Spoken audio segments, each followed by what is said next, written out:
নতুন করে 22,500 কোটি টাকা ছাপিয়ে দুর্বল 6টি ব্যাংককে দেয়া হয়েছে বলে জানিয়েছেন কেন্দ্রীয় ব্যাংকের governor doctor Ahsan H Mansur. বৃহস্পতিবার বাংলাদেশ ব্যাংকের এক সংবাদ সম্মেলনে তিনি এ তথ্য জানান। গভর্নর বলেন, টাকা না ছাপানোর সিদ্ধান্ত থেকে সাময়িক সরে এসে টাকা ছাপিয়ে দুর্বল 6 ব্যাংককে 22,500 কোটি টাকা দেওয়া হয়েছে।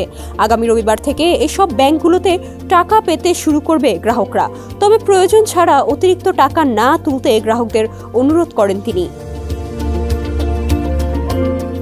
সংবাদ সম্মেলনে কেন্দ্রীয় ব্যাংকের গভর্নর আহসান এইচ মনসুর জানান, ব্যাংক খাতে অস্থিরতা দূর করতে চায় কেন্দ্রীয় ব্যাংক। ব্যাংকগুলোকে তারল্য সহায়তা দেওয়া হবে, গ্রাহকদের আমানত নিয়ে চিন্তার কিছু নেই। এ নিয়ে মাথা ব্যথা বাংলাদেশ ব্যাংকের। এ সময় আহসান এইচ মনসুর আরও বলেন, ব্যাংকিং খাতের অবস্থা খারাপ হচ্ছে না, বরং আগে থেকেই খারাপ ছিল। এখন সে অবস্থার উন্নতি করার চেষ্টা করা হচ্ছে। গভর্নর বলেন, আমরা একদিকে তারল্য দেব, অন্যদিকে পুরনো টাকা আস্তে আস্তে বাজার থেকে সরিয়ে নেব। এতে দেশের মূল্যস্ফীতি কমে আসতে পারে। গত 13ই আগস্ট বাংলাদেশ ব্যাংকের গভর্নর হিসেবে দায়িত্ব গ্রহণের পরপরই তিনি বলেছিলেন, নতুন করে আর টাকা ছাপিয়ে দুর্বল ব্যাংকগুলোকে তারল্য সহায়তা দেওয়া হবে না। আগের সরকারও টাকা ছাপিয়ে সহায়তা করেছিল, আবার এখনো দেয়া হচ্ছে। তাহলে তফাৎ কি থাকলো? এমন প্রশ্নের উত্তরে আহসান এইচ মনসুর বলেন, ব্যাংক থেকে এখন আর টাকা চুরি হচ্ছে না।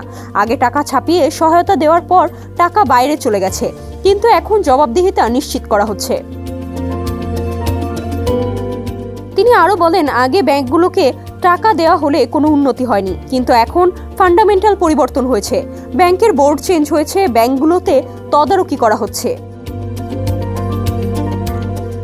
বর্তমানে ব্যাংক খাতে 2,85,000 কোটি টাকার খেলাপি ঋণ নিয়ে জানতে চাইলে গভর্নর বলেন, খেলাপি ঋণ কমিয়ে দেখানোর কোনো ইচ্ছে আমার নেই।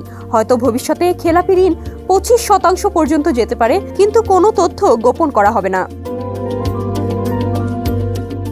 ডেস্ক রিপোর্ট, সমকাল।